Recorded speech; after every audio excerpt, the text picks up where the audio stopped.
Hello and welcome to another colourful edition of A Splash of Paint, brought to you in association with the SAA, Society for All Artists.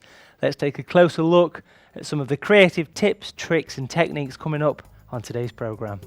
Versatile SAA professional artist Keith Fenwick takes us on an acrylic journey down by the riverside in today's colourful Try Your Hand At project. I'll be sharing a few simple techniques to capture the fresh new shoots of spring as trees and shrubs wake up after winter in part one of our new Trees Through the Seasons feature. We'll be introducing SAA professional artist and tutor Jan Gardner and discover her top tips for creating a vibrant mixed media landscape. And contemporary artist Marion Dutton will demonstrate how to stop staring at a blank canvas and kickstart your imagination. Right, let's get started and join versatile SAA professional artist Keith Fenwick for an acrylic journey down by the riverside in part one of today's Try Your Hand At project. I'm using acrylics and watercolour paper in this landscape. It's going to be an autumn landscape on the river. We start by putting in the sky, but to stop the paint running right down over the water level, I've stressed a bit of masking tape across the paper. So mixing a little bit of raw sienna wash will wet the background paper. We don't want it too deep, it's going to run down because I'm working vertical. When you paint, of course, you'll be working about a 30-degree angle, so you won't have this trouble. Just a little bit more raw sienna. I'm using my Sky and Texture brush for this.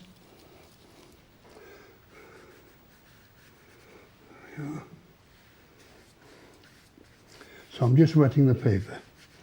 I've done a simple drawing showing the size of the trees, etc. Rinse the brush now, and I'm going into some cobalt blue.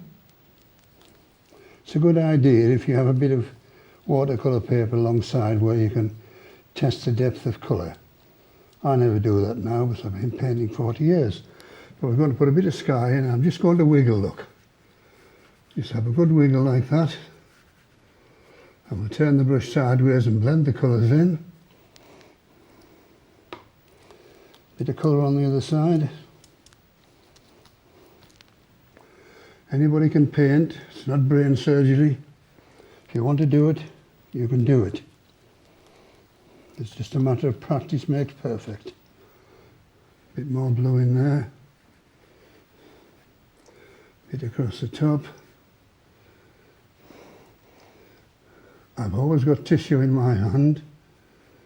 That allows me to control the wetness of paint on the brush. Now, in a bit more cobalt blue. Just a touch of alizarin crimson. Not a lot, we'll have all the shepherds out. And we'll just put a bit more depth of colour over here. You don't have to worry with acrylics, of course. You can always put more colour in later.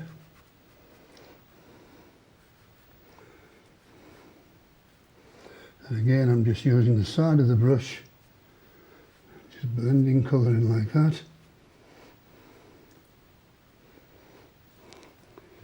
And what we'll do with a bit of tissue, we'll just take out a few white clouds, soften little bits. I go through lots of this, you know. And my wife comes out of Tesco's to think we've got an epidemic on all the amount of toilet rolls that I buy. Just softening the edges. Take out a bit there. I've got a few hairs coming out, don't try and scratch them off at this stage.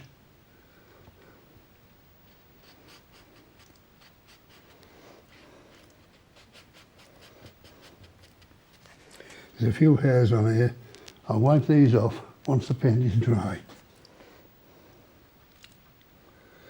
My poor brushes never get dried, you know. When I've finished, I just rinse them, drop them in a bag till I use them again, and some of the hairs rot. Right, now let's put in the trees, but I just need to dry it a little bit first. Just a touch of alizarin crimson. Not a lot, we'll have all the shepherds out. And we'll just put a bit more colour in later. And again, I'm just using the side of the brush, just blending colour in like that.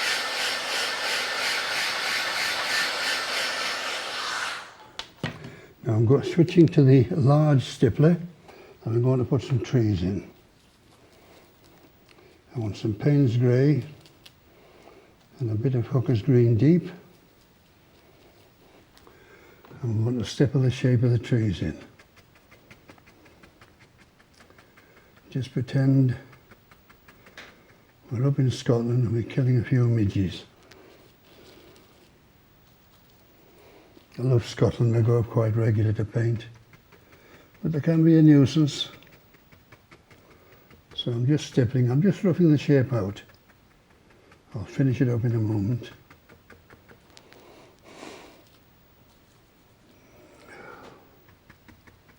I can go down to the tape, you see, and I'll still have my horizon level when I take it off. I want a dark background. The watercolourist tells you to paint light to dark. A bit daft really, isn't it, when you're doing trees, because trees are dark on the inside and light on the outside. I'm interested in what I finish with, not what somebody tells me I should be doing. Right, now I'm going to switch to one of my unique tree brushes, the Derwent Water. That's the round-ended one. And we'll start giving them a bit more shape. I'm going to add a little bit of burnt sienna now to the mix. I'm just going to stipple away there, look. Very, very easy. I'm touching the brush very, very lightly. I'm shaping the trees now, the foliage. A bit more water. What you've got to do is to control the wetness of paint on the brush.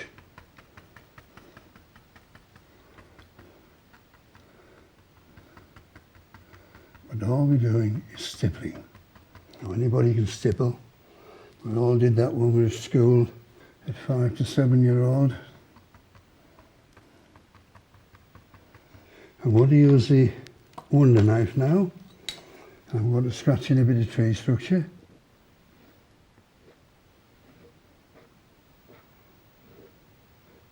Just moving paint. I know some people use a credit card, but the wife won't let me have one. And you got more control with this anyway. Right, we need to dry that a little bit, and then we'll put on the foliage.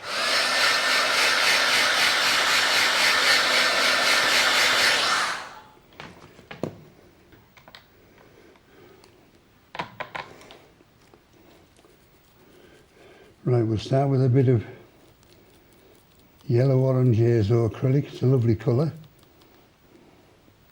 And we'll just stipple in a bit of colour. There's a technique in the theatre that applies to painting.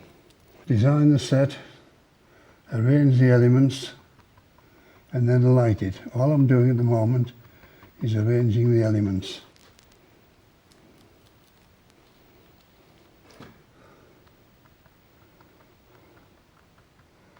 I'm just stippling roughly, just to distribute the colours. A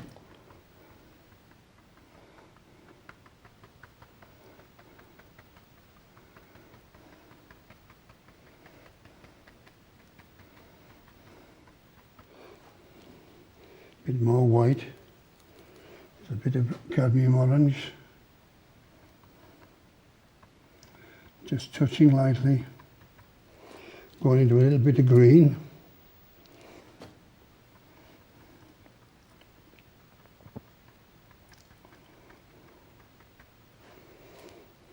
I'm using titanium white to lighten the colours.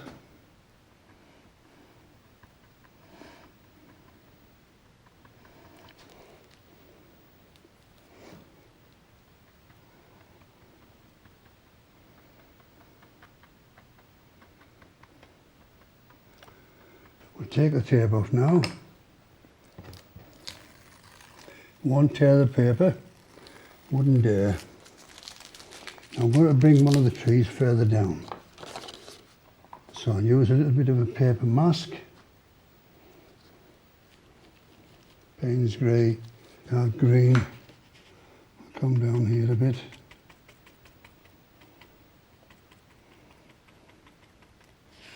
And these are going off in a curve, like that.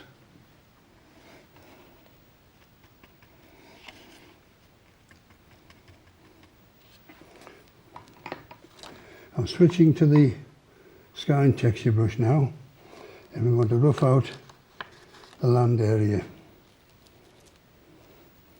Bit of raw sienna.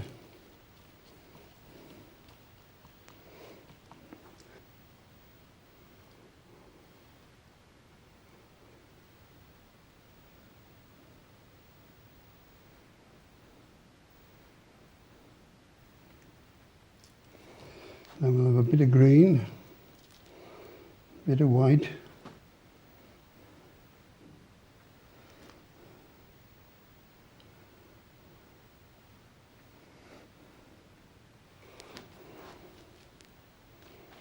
and in the distance here,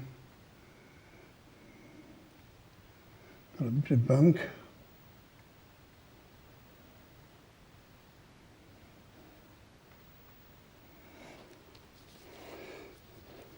A bit of yellow again, yellow orange azo, with a bit of white. I just add a bit of colour into that. And with the rigger brush,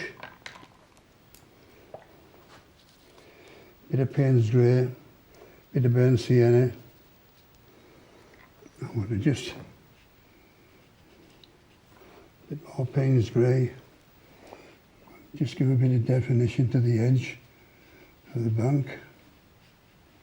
All I'm doing is putting on the first coat.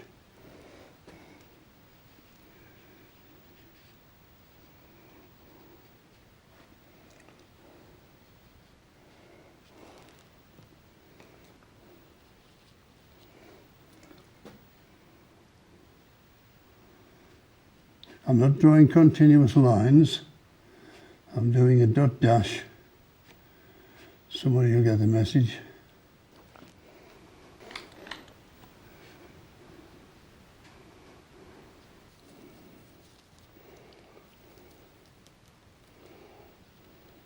Mixing a bit of cadmium orange with a bit of titanium white. Just going to put a few little gentle shapes in there of a bush. Just changing the colours.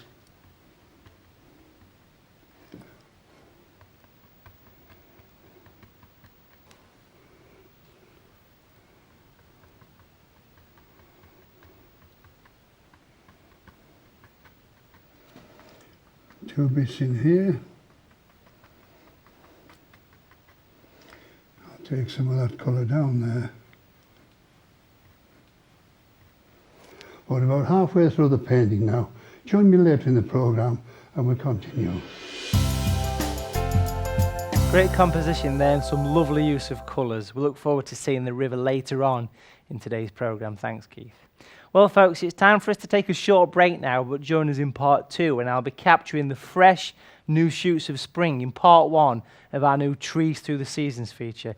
And we're throwing the introducing spotlight onto a colourful world of SAA professional artist Jan Gardner and discover some of her top tips for creating a vibrant, mixed media landscape. See you after the break.